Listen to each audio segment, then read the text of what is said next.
नमस्कार दोस्तों, मैं रोहित आपका स्वागत करता हूं अपने YouTube चैनल पर। जैसा कि हमने कुछ टाइम पहले एक वीडियो बनाई थी जिसमें मैंने वैकेंसी का जिक्र किया था। दो तरीके की वैकेंसी उसमें बताई थी, परमानेंट एंड गेस्ट वैकेंसीज। तो उस दौरान हमारे इन स्कूलों में गेस्ट वैकेंसी जो है ले रहे थे, गेस्ट टीचर्स जो है भर्ती कर रहे थे। तो उस दौरान मैंने आपको बताया था कि बहुत जल्द परमानेंट वैकेंसी आने वाली है, और मैंने इवन आपको ये भी बता दिया था कि अगस्त मंथ के लास्ट तक वैकेंसी आपकी आ जाएगी। बट किन्हीं कारणों की वजह से देश में कुछ इलाकों में बहुत ज्यादा बारिश होगी, बाढ़ के हालात हो गए, या कोई और भी रीजन रहे हैं, ऑफिशियल रीजन, जिनकी वजह से थोड़ा सा डिले हुआ और फाइनली हमारी वैकेंसी EMRS की आज आ गई है। तो आज हमारी वैकेंसी आ गई है। तो इस वीडियो में हम जो जो डिस्कस करेंगे वो मैं आपको बता देता हूं। इस वीडियो में हम डिस्कस करेंगे कितनी वैकेंसी है, किस किस पोस्ट के लिए वैकेंसी आई है, और किन पोस्ट के लिए क्या क्या एलिजिबिलिटी क्राइटेरिया है, कैसे कैसे आप फॉर्म भर सकते हैं, क्या टेस्ट का पैटर्न रहने वाला है। इसमें बहुत ही बड़ा एक चेंज आया है। एक इससे पहले जो 2023 की जो वैकेंसी आई थी, मैं आपको बता दूं उसमें टेस्ट जो हुआ था, और अब जो टेस्ट होगा उसमें एक बहुत बड़ा चेंज आया है। तो आप वीडियो में बने रहें, मैं आपको बताऊंगा क्या क्या आया है। तो चलिए शुरू करते हैं अपनी वीडियो। सबसे पहले ये जो लोगो है इसको ध्यान से पहचान लीजिए, ये हमारा EMRS का लोगो है, एकलव्य मॉडल रेजिडेंशियल स्कूल। नाम से ही जाहिर है this is a residential school. ये नेक्स्ट के इसकी वैकेंसी आ गई है, स्टाफ सिलेक्शन एग्जाम है 2025। और अगर हम बात करें, हम national education society for tribal student, nest जो हमारा स्कूल है, उसको जो चलाने वाली बॉडी है उसका नाम है nest, national education society for tribal students. ये जो स्कूल है ये पूरा पूरा ट्राइबल स्टूडेंट्स के लिए बनाया गया है। ठीक है, तो आगे चलते हैं, देखते हैं। ये हमारा पूरा इसमें इंडेक्स दे रखा है, आप देख लीजिएगा। नीचे डिस्क्रिप्शन बॉक्स में आपको इसका लिंक मैं डाल दूंगा, इस पूरी PDF का। तो शुरू करते हैं जनरल इंट्रोडक्शन से। पहले हम थोड़ी सी इसके बारे में बातचीत कर लेते हैं, क्या नेस्ट है, क्या EMRS है, क्या क्या चीजें हैं। तो national education society for tribal student autonomous organisation established under ministry of tribal affairs. जो नेस्ट है अपना, वो मिनिस्ट्री ऑफ ट्राइबल अफेयर्स के अंदर आता है। बाकी जो हमारे इंडिया के स्कूल है वो मिनिस्ट्री ऑफ एजुकेशन में आते हैं, बट जो हमारा EMRS है वो नेस्ट के थ्रू काम करता है, और जो नेस्ट है वो हमारा मिनिस्ट्री ऑफ जो ट्राइबल अफेयर्स में आता है। ये गवर्नमेंट ऑफ इंडिया के अंडर ही आता है। इसमें सारी की सारी पोस्टें आपकी निकाली गई हैं। Principal, PGT, TGT, postal warden, male and female, female staff nurse, ये बहुत सारी पोस्ट जो है आपकी निकाली गई है। और इसके बाद मैं बता दूं, इसमें जो EMRS है इनमें जो टीचर्स की वैकेंसी होती है उनमें टीचिंग ड्यूटीज के साथ साथ उनके कुछ ड्यूटीज और भी होती है जो उन्हें करनी होती है, जैसे कि हाउस मास्टर की है, रिमेडियल और सुपरविजन स्टडीज। आपको बता देता हूं, नॉर्मली जो स्कूल होते हैं वो मॉर्निंग 8 o'clock 7 o'clock से लेके 2-3 बजे तक खत्म हो जाते हैं। बट अगर मैं बात करूं EMRS की, ये पूरा रेजिडेंशियल स्कूल है। इसमें एक्स्ट्रा क्लासेस भी उनको देनी होती है, जिनका नाम रेमेडियल और सुपरविजन क्लासेस लिया गया है। ठीक है, और इसके अलावा को curricular activities, escort of students, official purpose, ये सब चीजें, सारी चीजें जो है टीचर को ही देखनी होती हैं। तो ये सब चीजें हैं। In respect of non teaching staff की अगर बात करूं तो उन्हें भी कुछ रेजिडेंशियल ड्यूटीज देखनी होती है। रेजिडेंशियल मतलब वहीं पे बच्चे हॉस्टल में रहेंगे और वहीं पे टीचर भी रहेंगे, तो उनको टीचिंग के अलावा और भी बहुत सारी ड्यूटीज करनी पड़ती हैं। ऐसे ही नॉन टीचिंग स्टाफ को भी अपने जो उनका काम होता है उसके सिवा भी कुछ एक्स्ट्रा काम करने होते हैं। इसके लिए सबसे खास बात क्या है, पूरे EMRS स्टाफ को अलग से 10% बेसिक पे की स्पेशल पे दिया जाता है। मतलब जितनी आपकी जिस लेवल पे आप ज्वाइन करेंगे, जितनी आपकी बेसिक होगी उसका 10% आपको एक्स्ट्रा दिया जाएगा। किसके तौर पे? स्पेशल पे के तौर पे। अब बात करते हैं, बहुत ही शानदार बात, वुमेन एम्पावरमेंट का एक एग्जांपल नेक्स्ट ने यहाँ पे दिया है कि इसके लिए जो एडमिशन पॉलिसी है वो 1:1 की है। इसमें जो भी बच्चे एडमिशन लेंगे वो 1:1 में, जितने लड़के होंगे उतनी ही लड़कियां होंगी। ये को एजुकेशनल स्कूल होते हैं। इसमें अगर मैं आपको एग्जैक्ट बताऊं तो एक क्लास में 60 स्टूडेंट्स एडमिशन लेते हैं, जिसमें 30 लड़कियां होती है और 30 जो है लड़के होते हैं। ठीक है, और अब पोस्ट की बात करें तो मेल एंड फीमेल टीचर का जो पोस्ट है नेक्स्ट द्वारा, वो मिनिमम 20% और मैक्सिमम 60% फीमेल स्टाफ इन ईएमआरएस। ईएमआरएस में फीमेल स्टाफ का होना बहुत ही जरूरी है। अगर आपको बताए तो कम से कम 20% फीमेल और ज्यादा से ज्यादा 60% फीमेल हम जो है ईएमआरएस स्टाफ में होनी जरूरी है। जी, candidate posted anywhere in India, जो कैंडिडेट है उसकी पोस्टिंग जो है कहीं भी ऑल ओवर इंडिया में आ सकती है। कोई फिक्स नहीं है कि उसकी पोस्टिंग कहाँ रहेगी। जो हमारे ईएमआरएस स्कूल्स है वो पूरे इंडिया में फैले हुए हैं, तो उनकी पोस्टिंग पूरे इंडिया में कहीं भी आ सकती है। ईएमआरएस का ऑब्जेक्टिव क्या है, मैं आपको बता दूं, ये स्कूल जो है 6 to 12 तक के होते हैं। 6 से नीचे की क्लासेस इनमें नहीं होती हैं, इनमें क्लासेस 6 से लेकर 12 तक की होती है। और स्पेशली एसटी कैटेगरीज के लिए स्कूल बने हैं। और कैटेगरीज के लिए बच्चों को इनमें एडमिशन सिर्फ एक कंडीशन में हो सकता है, वो एडमिशन गाइडलाइंस आप पढ़ लेंगे। मैंने एडमिशन गाइडलाइंस पे आपको एक वीडियो पहले बना रखी है, वो देख लेंगे। उस कंडीशन के सिवा इसमें सिर्फ एसटी कैटेगरी के ही बच्चे एडमिशन ले सकते हैं। इसमें बच्चों के लिए बहुत सेपरेट हॉस्टल होता है, बॉयज एंड गर्ल्स के लिए। स्टाफ के लिए भी वहीं पे रेजिडेंस होता है, मैथ्स की फैसिलिटी होती है, ग्राउंड और ऑल अदर जो भी चीजें रिक्वायरमेंट होती है हॉस्टल्स में, वो सारी चीजें फैसिलिटीज गवर्नमेंट द्वारा प्रोवाइड करी जाती है। ठीक है, तो ये सब चीजें अब बात करते हैं।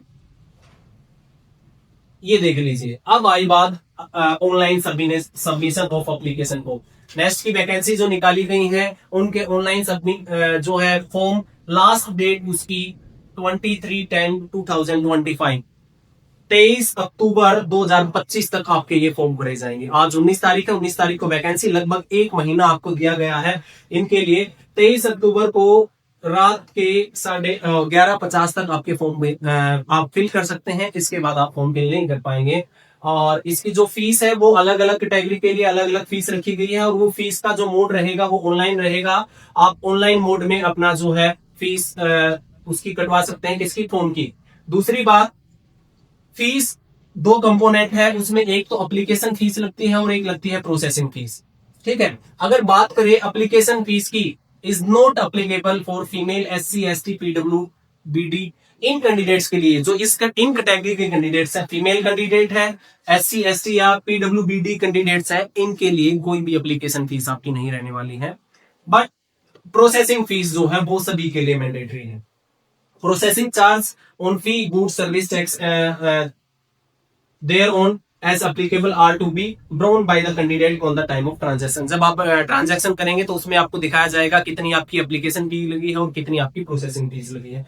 तो ये सब आप देख सकते हैं। आगे चलते हैं, पोस्ट की बात करते हैं कि इस पोस्ट के लिए कितनी फीस आपकी रहने वाली है। अगर फीस की बात करें, फीमेल ST SC जिनमें रिजर्वेशन था उनमें एप्लीकेशन फीस देखिएगा 0 है, और प्रोसेसिंग फीस की बात करें तो 500 ईच कैटेगरी में आपकी फीस रहने वाली है। रही बात और कैंडिडेट, फीमेल SC ST और PWBD को छोड़कर बाकी जो कैंडिडेट बचे हैं उनके लिए प्रोसेसिंग फीस 500 है। बाकी एप्लीकेशन फीस प्रिंसिपल के लिए 2000 रुपीज है, PGT और TGT के लिए 1500 एंड नॉन टीचिंग स्टाफ के लिए 1000 फीस आपकी रहने वाली है। तो ये देख लीजिएगा। इसके अलावा सिटी की जो अलॉटमेंट है एडमिट कार्ड पे आपके दिखाई जाएगी, Tier 1 and Tier 2। This is very important. पिछला जो एग्जाम हुआ था 2023 में जो नोटिफिकेशन आई थी, उसका जो एग्जाम हुआ था उसमें सिर्फ एक ही एग्जाम हुआ था। एक एग्जाम हुआ, उसके बाद जो है लिस्ट जारी हुई। उस लिस्ट में जिन कैंडिडेट्स का नाम आया उनको डीवी के लिए बुलाया गया था। जिनका डीवी ठीक ठाक हो गया उनकी ज्वाइनिंग हो गई थी। यहाँ पे एक बहुत बड़ा बदलाव किया गया है। अब की बार आपका जो एग्जाम है 2 टायर्स में होने वाला है, Tier 1 and Tier 2। Date of examination जो है वो नोटिफाई आपको करा देंगे, कब कब उनका एग्जाम होने वाला है, कब एडमिट कार्ड आने वाले हैं, ये सब अभी इन्होंने कुछ भी मेंशन नहीं किया है। ये आने वाले टाइम में आपका जो है मेंशन कर देंगे, बता देंगे आपको सेंटर ऑफ एग्जाम क्या रहेगा, कितने टाइम के लिए आपको वो रहेगा, वो सब चीजें मेंशन कर दी जाएगी। Okay, display of scan copy OMR sheet, ये सब चीजें क्या है, आपके एग्जाम की बात है। आपकी जो OMR शीट ऑफलाइन रहने वाला है, तो OMR शीट और आंसर की जो है चैलेंजेस की वो भी provisionally will be made on the website of nest. Nest की जो वेबसाइट है उस पर आपको जब आप एग्जाम दे देंगे उसके बाद आपकी जो आंसर की आएगी या आपने जो OMR फिल करके आएंगे उसकी भी आपको पर्टिकुलरली एक स्कैन कॉपी आपके नेस्ट की साइट को देखने को मिलेगी। और शॉर्ट लिस्टेड कैंडिडेट्स जो टायर 1 के लिए, पहले आपका टायर 1 होगा और टायर 1 में जो कैंडिडेट सिलेक्ट होंगे, शॉर्ट लिस्ट होंगे, वो टायर 2 के लिए एलिजिबल हो जाएंगे, उनकी लिस्ट भी आपको नेक्स्ट पे मिलेगी। इसी तरीके से ये सारी चीजें result, short listed candidate, skill test on basis of performance in tier 2 exam respect of JSA and जी। बात करते हैं टीचिंग की। टीचिंग में कोई भी आपका स्किल टेस्ट नहीं है। आपके 2 टायर होने वाले, टायर 1 में जो सिलेक्ट हो जाएगा वो टायर 2 के लिए एलिजिबल होगा। उसके बाद टायर 2 में जो सिलेक्ट हो जाएगा वो आगे फर्दर प्रोसेस के लिए शॉर्ट लिस्ट कर लिया जाएगा। इसके बाद अगर JSA की बात करते हैं, उसमें टायर 2 एग्जाम के बाद उसका एक टेस्ट और होगा जो कि टाइपिंग टेस्ट होता है, जिसको स्किल टेस्ट बोलते हैं। ऐसे ही ये सब पढ़ लीजिएगा। अब आगे जो मेन चीजें हैं, मेन जो इंस्ट्रक्शन है, मैं उनकी बात करता हूं। सबसे पहली बात, आपका जो अप्लाई करने का फॉर्मेट है वो ऑनलाइन रहेगा। आपका जो फॉर्म भरा जाएगा वो ऑनलाइन भरा जाएगा। एप्लीकेशन अदर किसी मोड में एक्सेप्ट नहीं की जाएगी। ध्यान रहे, जब आप अपनी ऑनलाइन एप्लीकेशन भर रहे हैं तो कैंडिडेट अपने जो पार्ट ए में करेक्टली, बिकॉज कैटेगरी क्या है, fill their generic particulars in part A correctly because their category PWD status filled in part A linked with part B application. After filling A, candidate will have to fill part B each post separately. क्या है, 2 parts में आपका fill किया जाएगा। Part A में आपकी category regarding चीजें भरी जाएंगी, बाकी डिटेल्स पार्ट बी में फिल की जाएंगी। तो उसको आपको बड़े ध्यान से करेक्टली भरना है। फॉर्म भरते टाइम आप कोई भी मिस्टेक ना करें। आगे चलते हैं। इसके बाद इन्होंने कहा एक कैंडिडेट एक से ज्यादा पोस्ट के लिए भी अप्लाई कर सकते हैं। अगर मैं चाहता हूं, मैं TGT के लिए भी अप्लाई करना चाहता हूं और PGT के लिए भी अप्लाई करना चाहता हूं, तो मैं दोनों पोस्ट के लिए अप्लाई कर सकता हूं। तो कोई भी कैंडिडेट एक से ज्यादा पोस्ट के लिए भी अप्लाई कर सकता है और वो एलिजिबल है इस चीज के लिए। बट कंडीशन क्या है, एक ही पोस्ट के लिए 2 बार अप्लाई नहीं कर सकता। अगर मैं चाहूं TGT बनूं, मैं एक बार और TGT के लिए अप्लाई करूं, तो ये नहीं होगा। आप 2 अलग अलग पोस्ट के लिए अप्लाई कर सकते हैं। दूसरा, अगर आप 2 अलग अलग पोस्ट के लिए अप्लाई करेंगे तो दोनों के लिए अलग अलग आपको फीस पे करनी पड़ेगी। TGT की अलग फीस पे करनी पड़ेगी और PGT की अलग फीस पे करनी पड़ेगी। जो ये तो मैंने बता दिया, ये जो कैटेगरी है इनके लिए कोई भी फीस आपकी नहीं रहने वाली है। Tier 1 examination principal will be only in Delhi.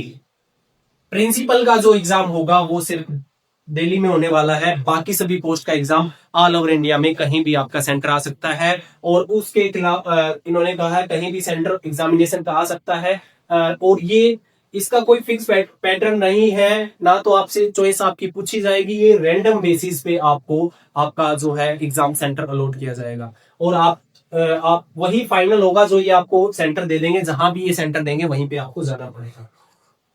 इसके बाद बात करते हैं टायर 1 एंड टायर 2 डिस्प्लेड। और ओके, जो भी कैंडिडेट इसके लिए इंफॉर्मेशन होगी लॉगिन की, वो सारी टायर 1 और टायर 2 के लिए नेक्स्ट की वेबसाइट पर आपको दिखाई देगी। कैंडिडेट मस्ट केयरफुली, आपको सारे के सारे इंस्ट्रक्शन ध्यान से पढ़ लेने हैं जी।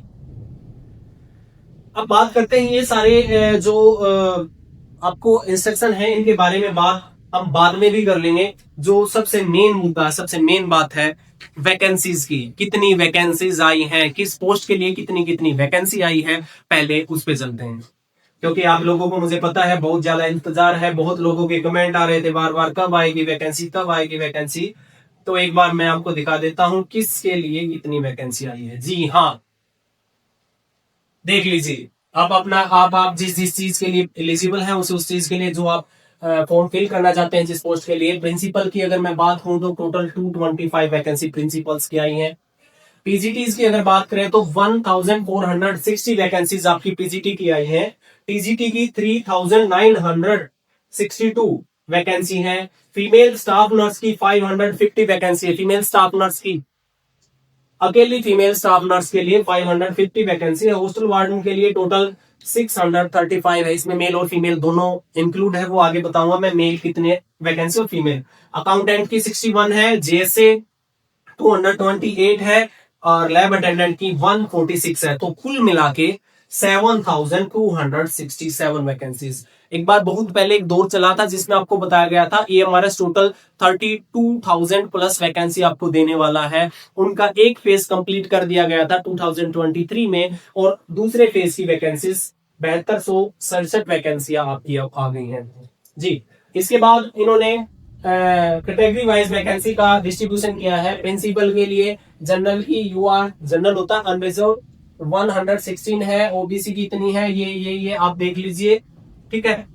ST की 16 वैकेंसी, स्पेशल जो है रिजर्वेशन दिया गया है। इसी तरीके से PGT की अगर बात करें तो PGT इंग्लिश की टोटल 112, हिंदी की 81, मैथ की 134, केमिस्ट्री की 169, फिजिक्स की 198, बायोलॉजी की 99, हिस्ट्री की इतनी, ज्योग्राफी की 98, कॉमर्स की 120, इकोनॉमिक्स की 155, कंप्यूटर साइंस की 154, टोटल 1460 वैकेंसी इस तरीके से डिस्ट्रीब्यूट की गई है। इसके बाद इनका जो है कैटेगरी वाइज के डिस्ट्रीब्यूशन आपको दिया गया है, आप देख सकते हैं। वीडियो पोज करके आप अपनी जिस कैटेगरी में आप आते हैं उस कैटेगरी की वैकेंसी आप देख सकते हैं, कितनी वैकेंसी आपके लिए आई है जी। अब बात करते हैं सेम उसी तरीके से PGT की।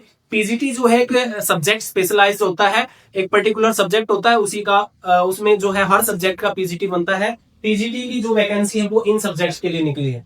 TGT Hindi 424, PGT English 395, PGT math 381, PGT social studies 392, PGT science TGT science 408। काफी सारी वैकेंसी आई है। TGT कंप्यूटर साइंस की भी वैकेंसी आई है, हालांकि पिछली वैकेंसीज में कंप्यूटर साइंस की वैकेंसीज नहीं थी, अब की बार कंप्यूटर साइंस की भी 550 वैकेंसीज आपके पास आई है, और इस तरीके से टोटल 2550 TGTs की वैकेंसी है। इनका कैटेगरी वाइज जो है डिस्ट्रीब्यूशन इस तरीके से आप देख सकते हैं।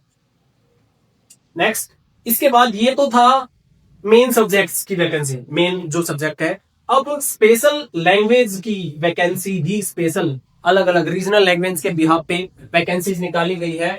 असमी लैंग्वेज की 8 है, बोडो की 2 है, बंगाली 8, गारो 1, गुजराती 2, कन्नड़ 6, खासी 3, मलयालम 2, मणिपुरी 11, मिजो 6, ओडिया 57, संथाली 71, तेलुगु 44, उर्दू 2। तो ये हर लैंग्वेज की अपनी अपनी वैकेंसी इन्होंने दी गई है, और ये कैटेगरी वाइज इनका डिस्ट्रीब्यूशन है, देख सकते हैं। रही बात मिसलिनियस सब्जेक्ट की वैकेंसी, ये बड़ी शानदार वैकेंसीज मैं मानता हूं। जो मिसलिनियस सब्जेक्ट में हमारे 5 इन्होंने रखे गए हैं, जिसमें आता है हमारा music teacher, art teacher, PT male teacher और पीटी फीमेल एंड लाइब्रेरियन। बहुत सारी वैकेंसी आपको देखने को मिल रही है। म्यूजिक टीचर की 314 वैकेंसीज हैं, जो म्यूजिक के लिए एलिजिबल है उनके पास तो बहुत वैकेंसी है। आर्ट के लिए 279 है, 173 पीटी मेल के लिए है। पीटी फीमेल की देखिए मेल से कितनी ज्यादा, इसका रीजन क्या है फीमेल ज्यादा होने का? जो पिछली बार वैकेंसी आई थी उसमें मेल जो है पीटी ज्यादा लिए गए थे, अब की बार फीमेल ज्यादा ली गई है, तो इक्वल रेशो उनका करने के लिए। लाइब्रेरियन की भी 124 वैकेंसी आई है, टोटल जो है मिसलेनियस में 1189 ये इनका फिर से कैटेगरी वाइज डिस्ट्रीब्यूशन है जी। नॉन टीचिंग पोस्ट, ये तो थी टीचिंग भाई, PGT है, TGT है, TGT में फिर लैंग्वेज टीचर की बात थी, उसके बाद मिसलेनियस सब्जेक्ट के जो टीचर थे उनकी वैकेंसीज की बात थी। अब बात आता है इनको छोड़ के जो नॉन टीचिंग पोस्ट बच गई। हॉस्टल वार्डन मेल 346, बहुत एम्पल अमाउंट ऑफ वैकेंसीज हैं। फीमेल की 289 है, फीमेल स्टाफ नर्स की 550 वैकेंसीज है, ये वैकेंसीज पिछली बार नहीं थी, अब की बार आई है। अकाउंटेंट की 61 है। JSA की वैकेंसीज की बात करें तो 228 है, lab attendant 146, total non teaching में 1620 वैकेंसीज हमारी हैं। ये इनका फिर से जो है कैटेगरी वाइज जो है डिस्ट्रीब्यूशन इनका किया गया है। जिस कैटेगरी में जो भी कैंडिडेट आता है वो अपना देख ले किस सब्जेक्ट की और किस कैटेगरी में कितनी वैकेंसीज रहने वाली है जी। अब बात करते हैं इनमें जो है इन कैटेगरीज में जो है रिक्वायरमेंट सूटेबल कैटेगरी PWD में क्या क्या, PWD मतलब जो फिजिकली अगर हम कहें हैंडीकैप्ड की बात करें उनमें कैसे कैसे बेंचमार्क डिसेबिलिटी हो सकती है वो इनको मेजर किया गया है, तो ये दिखाया गया है, आप पढ़ सकते हैं। प्रिंसिपल के लिए ये चीजें हैं, और इनके ये जो शॉर्ट वर्ड लिखेंगे BLVDD आप इसको खोल के देखेंगे, हर सब्जेक्ट वाइज पोस्ट वाइज इनका जो है डिटेल्स दी गई हैं। और इनके लिए एलडी का मतलब लोकोमोटर डिसेबिलिटी, वीआई का मतलब विजुअल इंपेयर्ड, हर एक के लिए आपको दिया गया है। ये सब चीजें आप पढ़ सकते हैं जी। अब बात करते हैं functional requirements of post complaints by PWD candidates. ये भी आप पढ़ लीजिएगा। जो मेन चीजें हैं इसमें मैं आपको बता देता हूं जी। इंस्ट्रक्शन ये हम बाद में पढ़ेंगे। अब जो ऊपर हमने इंस्ट्रक्शन, आपने जो मेन मुद्दा था वैकेंसीज का, वो आपने देख ली किस किस पोस्ट के लिए कितनी वैकेंसी है, ठीक है। अब कुछ चीजें जनरल इंस्ट्रक्शन की मैं बात करता हूं, जो हमने बीच में आधे छोड़ दिए थे, मैं उनकी बात करता हूं। उन पे चलते हैं हम वापस से जी, क्योंकि इंस्ट्रक्शन आपको पता होना बहुत जरूरी है। कई बार लोग जो है मिस्टेक करते हैं, जिस वजह से उनका जो फॉर्म फिल करते हैं वो तो कैंसिल हो जाता है। देखिए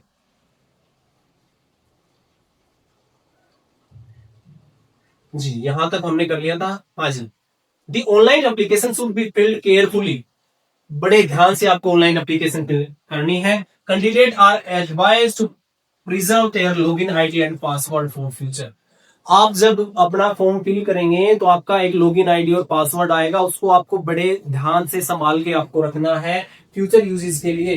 क्योंकि कई बार ऐसा होता है हम फॉर्म तो भर देते हैं और अपना आईडी और पासवर्ड गुम हो जाता है। जब हमारा एग्जाम आता है तो हमारे पास मिलता ही नहीं कुछ भी, और हमारे पास क्रेडिटोरियल्स नहीं होंगे तो हम पता ही नहीं लगा पाएंगे कहाँ एग्जाम आया, कब आया, कैसे क्या करेंगे। तो आपको बड़े ध्यान से संभाल के रखना है ये सब चीजें जी। कैंडिडेट शैल इंश्योर इंफॉर्मेशन, ठीक है। जो जो कैंडिडेट की इंफॉर्मेशन है यहाँ पे वो आपको बिल्कुल एग्जैक्ट इंफॉर्मेशन देनी है। इसमें कोई भी गलत इंफॉर्मेशन ना, आपका कैंडिडेचर वहीं पे कैंसिल हो सकता है। कोई भी एडिट मॉडिफाई करने का आपको मौका नहीं मिलेगा। एक बार जो आप फिल कर देंगे वही आपका फाइनल माना जाएगा। ओके, तो इस तरीके से ये चीजें आपको दी गई हैं। नेक्स्ट है कैंडिडेट ड्यू टू अगर इनकरेक्ट इंफॉर्मेशन आपने दी तो उसका एप्लीकेशन फॉर्म जो है वो नहीं मान्य होगा। सिलेक्टेड कैंडिडेट विल इनिशियली और प्रोबेशन पीरियड जी। अगर मैं बताऊं, जब आप सिलेक्ट हो जाएंगे उसके बाद 2 साल तक 2 इयर्स तक आपको प्रोबेशन पीरियड में रखा जाएगा। और प्रोबेशन पीरियड ये होता है अगर आप कुछ गलत किसी अनफेयर मीन्स में पाए जाते हैं या कुछ किसी भी रीजन से आपको किसी भी टाइम जॉब से निकाला जा सकता है विदाउट एनी रीजन। ये साफ साफ इस 16 नंबर पॉइंट में लिखा गया है। During probation period service probationer can be terminated at any time without assigning any reason दे। आपको बिना रीजन दिए आपको निकाल सकते हैं। क्वालिफिकेशन एक्वायर्ड कैंडिडेट, ये जो है जो जो इनकी क्वालिफिकेशन है वो हम आगे बात करेंगे। In case of variation between English Hindi version advertisement content English shall be final. अगर एडवर्टीजमेंट में कुछ इंग्लिश हिंदी आप इसको पढ़ेंगे, इसमें कुछ गड़बड़ पाया जाता है तो जो इंग्लिश का है वही फाइनल माना जाएगा। ओके, एग्जामिनेशन के बाद आप अपनी डाउनलोड कर सकते हैं ओएमआर शीट। जो ओएमआर शीट भर के आप पेपर दे के आएंगे वो ओएमआर शीट आप अपनी डाउनलोड कर सकते हैं पेपर होने के बाद जी। After this period the same will not be available. और जो आपकी ओएमआर शीट वहां पे दिखाई देगी वो एक फिक्स पीरियड के लिए रहेगी, कुछ टाइम बाद वो वहां से हट जाएगी। आपको नोटिफाई कराया जाएगा। आप जो ईमेल आईडी आप अपना मोबाइल नंबर फिल करेंगे उस पर आपको मैसेज आएगा कि ओएमआर शीट जो है रिलीज हो गई है, और कुछ टाइम तक वो रहेगी। उसके बाद वो ओएमआर शीट वहां से हट जाएगी। तो आपको बार बार अपना उस पर जाते रहना है नेक्स्ट की साइट पे और देखते रहना है। ओके, जो मेन पॉइंट है हम वो पढ़ लेते हैं। Registered candidate are advise to visit website and check email regularly latest update. जो जो लेटेस्ट अपडेट आती रहेंगी उस पे आपको बार बार जाकर देखते रहना है क्या क्या लेटेस्ट अपडेट आई है। अगर कोई कैंडिडेट मिसलीड करता है, गलत इंफॉर्मेशन देता है तो उसको रिजेक्ट कर दिया जाएगा ऑटोमेटिकली। जी हाँ, ये सब चीजें थी। दूसरी बात, candidate are not allowed carry instruction geometry pencil box and bags. ये सब चीजें ये तो आम सी बात है। हर एग्जाम में जब भी आपको एग्जाम देने जाते हैं जो जो आपके मेन सिंपल इंस्ट्रक्शन होते हैं वो होते हैं आपको क्या लेके जाना है और क्या नहीं लेके जाना है जी। आगे चलते हैं। तो ये सब हमारे लिए जानकारी थी। इसमें हमने इसमें क्या क्या किया, इसमें हमने देखा कितनी वैकेंसी आई है, किस तरीके से आपके फॉर्म भरे जाएंगे, क्या क्या आपकी फीस रहने वाली है, एएमआरएस है क्या, एएमआरएस में किस तरीके की आपकी जॉब प्रोफाइल रहने वाली है। ठीक है, तो मैं फिर आपको याद दिला रहा हूं, मैंने बहुत पहले वैकेंसी बनाई थी कि वैकेंसीज की एक वीडियो बनाई थी कि अगस्त के लास्ट तक वैकेंसी आ जाएंगी। और बहुत से लोगों के क्वेश्चन आए और बहुत से लोगों ने ये भी कहा था ऐसा कुछ नहीं, अक्टूबर में आएगी, दिसंबर में आएगी, ऐसा कुछ नहीं है। वो किन्हीं कारणों से थोड़ा सा डिले हो गई है, जो कि आज वैकेंसी आ रही है। तो थोड़ा संयम रखा करो, एग्जैक्ट इंफॉर्मेशन ही आपको हमारे चैनल के माध्यम से दी जाएगी, कोई गलत इंफॉर्मेशन आपको नहीं देंगे जी। तो आज की वीडियो में हम इतना ही करते हैं। अगली वीडियो में हम डिस्कस करेंगे क्या आपका एग्जाम पैटर्न रहने वाला है और किस किस पोस्ट के लिए कितनी कितनी सैलरी रहने वाली है। ठीक है, तो आज की वीडियो में इस वीडियो में इतना ही। इंतजार कीजिए आप नेक्स्ट वीडियो का। नेक्स्ट वीडियो में हम सैलरी एंड एग्जाम पैटर्न के बारे में बात करेंगे। और दूसरी बात, एक और इम्पोर्टेंट बात मैं आपको फिर से बता देता हूं, पिछली वीडियो में भी मैंने बताया था, जो ये वैकेंसी आई है ये अगले 6 से 8 महीने के अंदर 6 to 8 मंथ इंटरवल में कंप्लीट कर दी जाएगी। तो बहुत जल्द आपका एग्जाम आएगा और बहुत जल्द एग्जाम का रिजल्ट आएगा और बहुत जल्द आप अपनी मनचाही पोस्ट पर होंगे। तो जिस पोस्ट के लिए आप एलिजिबल है उसके आप फॉर्म भरें जल्द से जल्द, और लास्ट डेट का इंतजार ना करें, जल्द से जल्द फॉर्म भरें। कई बार साइट क्रैश भी हो जाती है, तो आप जितना जल्दी हो सके अपने फॉर्म अप्लाई करें। और मिलते हैं नेक्स्ट वीडियो में सैलरीज एंड पेपर पैटर्न के साथ। तब तक के लिए जय हिंद, जय भारत।